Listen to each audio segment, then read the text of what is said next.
വേലന്താവളത്ത് 5ാം ക്ലാസ്സുകാരനായ പട്ടികജാതി വിദ്യാർത്ഥിക്ക് +2 വിദ്യാർത്ഥികളുടെ ക്രൂരമർദ്ദനം. വണ്ടിത്താവളം KKMHSS സ്കൂളിലെ വിദ്യാർത്ഥിക്കാണ് മർദ്ദനമേറ്റത്. തലയ്ക്ക് ഗുരുതരമായി പരിക്കേറ്റ കുട്ടി തൃശൂർ മെഡിക്കൽ കോളേജ് ആശുപത്രിയിൽ ചികിത്സയിലാണ്. കഴിഞ്ഞ വെള്ളിയാഴ്ച ഉച്ചയ്ക്ക് 2 മണിയോടെയാണ് സംഭവം. സ്നാക്ക് ബ്രേക്കിനിടെ മറ്റൊരു വിദ്യാർത്ഥിക്കൊപ്പം കുട്ടി സമീപത്തെ കടയിലേക്ക് പോയിരുന്നു. ഇതിനിടെ ഒപ്പമുണ്ടായിരുന്ന വിദ്യാർത്ഥി കടയുടെ മുകളിലേക്ക് കല്ലെറിഞ്ഞു. കല്ല് മറ്റൊരാളുടെ ദേഹത്ത് തട്ടിയതിനെ തുടർന്ന് സംഭവത്തെക്കുറിച്ച് ചോദ്യം ചെയ്താണ് 5ാം ക്ലാസ്സുകാരനെ ആക്രമിച്ചത് എന്നാണ് കുടുംബത്തിന്റെ ആരോപണം.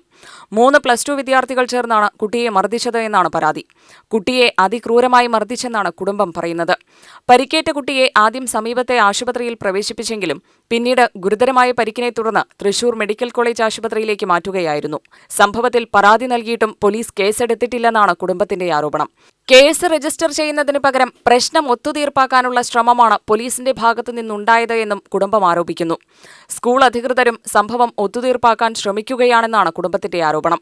സംഭവത്തിൽ വിശദമായ അന്വേഷണം നടത്തി കുറ്റക്കാർക്കെതിരെ നടപടി വേണമെന്നാണ് കുട്ടിയുടെ കുടുംബത്തിന്റെ ആവശ്യം. UTV news, Palakkad.